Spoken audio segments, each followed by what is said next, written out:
Imagine you get a new job at the mall, you make new friends, and everything's fun, and then you find out those girls are actually in a witch cult and things start getting messy. Today, I'm recapping and reviewing the new 2026 horror comedy Forbidden Fruits. So grab a snack, hit that subscribe button, and let's get into it. We start with Apple doing her makeup in the car when a guy in the car next to her starts hitting on her. She gestures for him to pull his pants down, and when he does, she throws her hot coffee on him. So immediately we can guess the kind of person we're dealing with. Kind of iconic. At the mall, everyone whispers about these three girls who work at Free Eden: Apple, Cherry, and Fig, each named after a fruit. They're basically mall royalty, they don't even have to pay for food.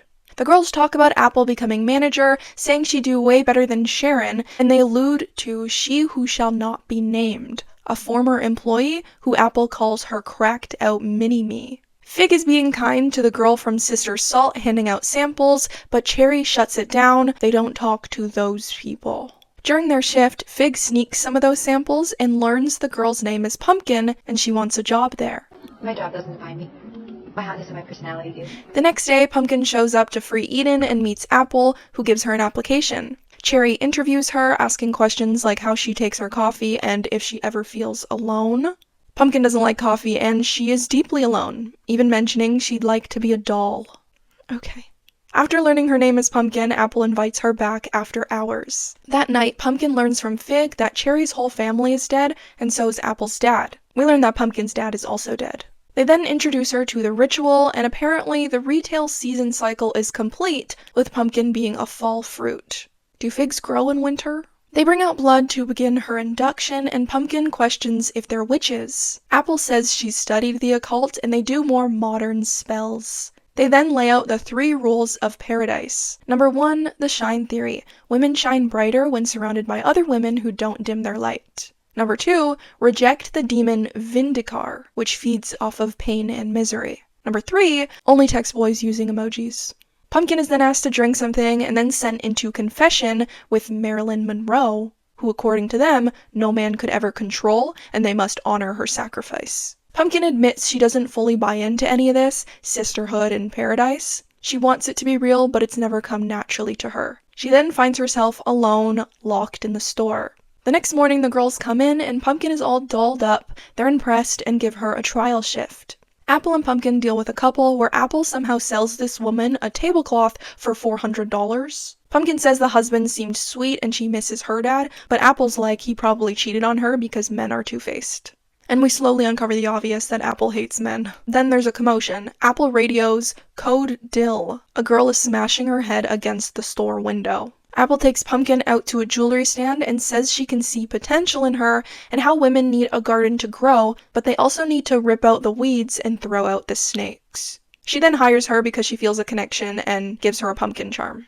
Pumpkin gets Apple a detective doll in return, who they call Marilyn, and set up in the store. That night, the girls do another ritual, taking sequins like drugs, and they party. Pumpkin asks about Cherry's planner, and Cherry says Apple has her on a strict schedule for her mental health. Pumpkin calls that controlling, but Cherry defends Apple. She helped her get sober and helps her quell her main character syndrome. Fig is sent to confession because she ditched Cherry to hang out with this guy Norman she's seeing. She admits she really likes him, but she's scared of becoming her mom, someone who lost herself in a relationship. And later that night, Pumpkin makes a comment to her mom about cracking the other two to find something out, so we can assume she's investigating something. The next day, Pumpkin catches Cherry sneaking around with multiple guys on her therapy day. Cherry begs her not to tell Apple, saying Apple already thinks she has enough unattractive qualities. This becomes a common thing that Apple says to her, and it's so demeaning and I hate it. If your friend ever tells you a quality about you is unattractive, run away. Then Pumpkin follows Fig on a date where she becomes official with Norman.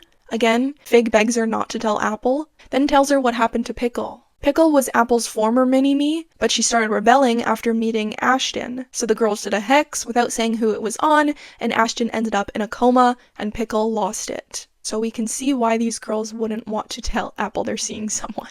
Later, Pumpkin is stalked by Pickle, who tells her to run because Apple hurts the people she loves. Pumpkin then starts having meetings with Sharon, which the girls notice. Apple forces the girls to do a hex on Sharon, saying she's a snake in their garden. And the next day, Pickle jumps to her death in the mall, and the girls start to worry that the hex backfired. Cherry moves Marilyn the doll into the change room and confesses to it. She hasn't felt alive since losing her family, and Apple cares about her like no one else, but she will always be poison. Also mentioning that Apple poisoned her dad, and Pumpkin listens in on the whole thing. Cherry also tries to set herself on fire but fails. The next day, Fig and Cherry are having nervous breakdowns, and Apple forces everyone to eat the cupcakes she brought them. But Pumpkin starts throwing up and accuses Apple of putting something in there. Pumpkin also almost pours hot tea on Cherry's cat, for some reason that's never mentioned. Apple then holds an emergency meeting to suss out the snake, and I don't know personally, I'd question the girl who showed up right before everything bad started happening. Apple suggests they sacrifice Cherry's cat, and then Fig snaps and quits the coven, saying Apple is poison. Her boyfriend Norman then shows up, and the girls find out her real name is Emily. Cherry calls him the snake, and then accidentally stabs him in the face with a meat cleaver. Apple then realizes the detective doll is recording and confronts Pumpkin, but a tornado warning hits. Pumpkin wants to leave to be with her mom, but gets trapped in the mall. And back in the store, Apple and Cherry go off on each other. You killed your dad! Apple, so what? Apple says Cherry broke rule number 1, dimming their glows and ruining everything. Cherry says Apple is a snake and she hurts the people who love her. Apple says you can't trust the people who say they love you. And then Cherry suggests that since they aren't best friends anymore, she doesn't have to keep her secret. So Apple hits her and then chases her through the mall. And this next scene is horrifying. Cherry gets caught in an escalator while the gears get exposed. And in a very long-winded gore scene where she loses a nail and a tooth, she still dies. And it's brutal. Immediately after, Fig gets sliced in half by falling glass. Apple then has a full mental breakdown in the fountain while Pumpkin sets up the recording doll. Apple says it was always meant to be the two of them and then reveals the twist. They're sisters. They have the same father. Apple always knew, but Pumpkin only recently found out. Pumpkin asks if Apple killed him, which of course is the reason she's here, and Apple goes off, saying he was a monster who abandoned her. Apple then realizes Pumpkin was the snake all along, and they fight. Apple hits her head, which I thought was the end of her, but then she chokes Pumpkin, saying their dad was poison and she had to kill him, and Apple is the antidote, the Eve, and she's reborn. And she leaves Pumpkin dead in the fountain. And she stayed dead, which really surprised me. The next morning, Apple meets 3 new girls, this time with flower names, who ask if she's looking for a job. And Sharon shows up at the crime scene, revealing she's actually a detective who knew Pumpkin was spying on her sister. And she finds the recording from the detective doll, knowing this will be the evidence to put Apple away. And that's Forbidden Fruits. I loved this movie. 5 out of 5. It was campy, it was fun, chaotic, plot twisty. It was giving The Craft mixed with Heathers, a little bit of Mean Girls, a little bit of Jennifer's Body. Even if it doesn't blow up, which it should, this movie's now a cult classic to me. My only complaint is Cherry's death. I liked her vibe, and that was really brutal. Victoria Pedretti was amazing. I love how she always plays such different characters, from Haunting a Hill House to You to this. I love her. Fig's death felt a little lackluster, being 2 seconds after Cherry's, but I get that it's meant to be a shocking moment where you don't see it coming. I, however, assumed her death was coming when the camera lingered on her, but I didn't know a glass would cut her in half. I knew Pumpkin had ulterior motives from the way she was acting, but I didn't see the sister twist coming, even though they set it up pretty obviously looking back. When Fig mentioned Apple was from a place near Pumpkin, I assumed they'd be childhood friends where something bad happened and that's why she wanted revenge. I didn't pick up on the sister thing. I thought it was just a coincidence they both had a dead dad. They threw me off track with Cherry's whole family being dead. I'm surprised that didn't tie into any of the main plot, like Apple murdered them or something. Emma Chamberlain was great. I didn't know she was in this movie. Is she getting into acting? Lily Reinhart killed it. Amazing acting. She plays crazy very well. Lola Tung kind of played the same character as Belly from The Summer I Turned Pretty, though. And I don't know why she threatened the cat.